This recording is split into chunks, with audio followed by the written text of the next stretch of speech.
Everybody's individual desire to be great. I think that we push ourselves within our position groups, and then we push each other offense, defensive wise every single day in practice. I think the level of competition is through the roof every single day. I did 4 years here and I came back. You know, it shows something about how great this place really is. Everybody's just on the same page, everybody's supporting everybody.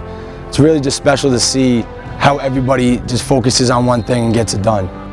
We have like a lot of pride in what we do as far as making each other proud and like putting the best foot forward and positive attitude and things of that nature.